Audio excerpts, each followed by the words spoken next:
Voilà, c'était Dominique de Villepin qui était chez nos confrères de France Inter ce matin. Bonsoir Jean-Marie Le Pen. Bonsoir. Merci de nous avoir rejoints sur ce plateau. Vous êtes président d'honneur du Front National. Alors, est-ce que la prise d'otages en Algérie justifie l'opération au Mali, comme l'affirme Jean-Marc Ayrault? Oui, je crois que c'était décidé avant. Je pense que la volonté de la France d'intervenir était liée au fait que les troupes islamistes risquaient de s'emparer du sud du Mali. Oui, mais est-ce qu'elle renforce cette prise d'otage? Elle doit renforcer la détermination française à essayer de les éliminer de ce territoire. Peut-être un prétexte humanitaire, mais en l'occurrence, la décision a été prise d'intervenir au Mali, en sachant que tout ça est très dangereux, car on y soit qui mal y pense, chacun sait, n'est-ce pas? Oui. Vous trouvez que c'est un sujet qui peut prêter à des jeux de mots? Oh, c'est une petite manière, un petit sourire. Mais c'est vrai que nous nous engageons là dans une guerre.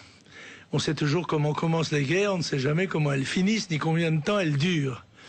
D'autant qu'il s'agit d'un terrain très difficile, c'est le désert. Des lignes de communication très longues, des milliers de kilomètres. Vous la désapprouvez ce soir, alors que... Non, je ne la désapprouve pas. Je crois que la France s'est enfermée dans l'obligation d'intervenir à la suite des erreurs diplomatiques et militaires qu'elle a commises, notamment en Libye, où elle a sauvé du désastre les djihadistes de Benghazi, qui allaient être écrasés par l'armée libyenne. Il ne fallait pas intervenir en Libye, ce qui se passe aujourd'hui. Sûrement pas. Je crois qu'il ne fallait pas intervenir. Vous étiez contre, mais vous voulez dire que si on n'était pas intervenu en Libye, il n'y aurait pas eu ce qui se passe au Mali aujourd'hui? Je pense, oui. D'autant que je dirais qu'en plus d'avoir sauvé les djihadistes de Benghazi, on a parachuté énormément d'armes, d'armements de toutes sortes, pour aider justement les islamistes dans leur combat contre Kadhafi, contre le pouvoir laïque en quelque sorte. Et on retrouve ces armes actuellement contre nous, évidemment, au Sahara et au Mali. Mais est-ce que ce soir vous êtes solidaire des soldats français au Mali? Oui, bien sûr. Bon, écoutez, je suis un officier, par conséquent, je suis solidaire des soldats qui se battent. Eux, ils obéissent aux ordres qu'on leur donne. Je note simplement que c'est toujours étonnant que ce soit les socialistes qui déclarent les guerres, alors qu'ils sont généralement, en principe, doctrinalement antimilitaristes, et que, somme toute, on sait que quand les hommes politiques ne savent plus comment faire, eh ben, ils font la guerre. Comme ça, on fait un peu claquer le drapeau, on fait remonter la cote des dirigeants. Bon, je crois que... Vous croyez que c'est ce que fait François Hollande aujourd'hui? Le président se trouve assez bien dans son rôle de chef de guerre. C'est plus confortable peut-être que dans le rôle de chef de paix. Pour l'instant. Vous avez le sentiment que ça peut être à ce point lié, que ça peut être à ce point cynique?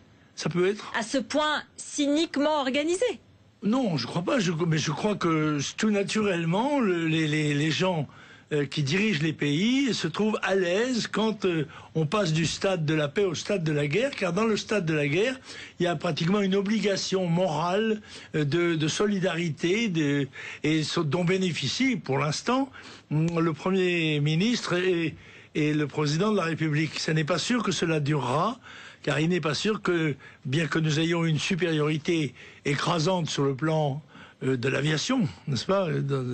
Il n'est pas sûr que si les djihadistes se réfugient par exemple dans les villes, qu'il faille des combats, comme on le voit d'ailleurs pour la prise d'otages, des combats dans des rues, dans des villes, soit peut-être très difficile, et au plus que si nous devons nous heurter dans le Nord Mali aux Touaregs, qui sont des gens qui connaissent évidemment très bien le désert. Non, sincèrement, je pense qu'il y a une autre solution que militaire. Il faudra trouver une autre solution. Et je crois que cette solution passe par la reconnaissance par le Mali d'une certaine, sinon autonomie, au moins à l'égard du peuple Touareg. Ce sont pas les mêmes ethnies.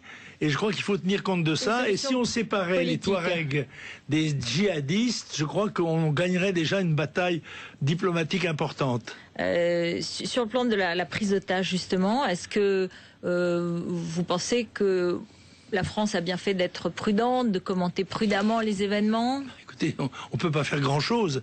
Ça ne dépend pas de nous. C'est l'armée algérienne sur son territoire qui en décide. On sait qu'elle a, comme les Russes d'ailleurs, la même attitude. On ne discute pas avec les preneurs d'otages, en notant au passage que nous ne sommes pas dans la prise d'otages comparable à celle de gangsters ou de choses comme ça. C'est un acte de guerre, ça. Et évidemment qui met en jeu des dizaines de personnes et même des centaines de personnes, s'agissant des gens qui sont capturés. C'est différent, c'est la responsabilité du gouvernement algérien. Il y a quelque chose qui m'étonne tout de même dans cette affaire. C'est qu'on nous a dit que les commandos djihadistes étaient venus avec beaucoup d'explosifs et de choses comme ça.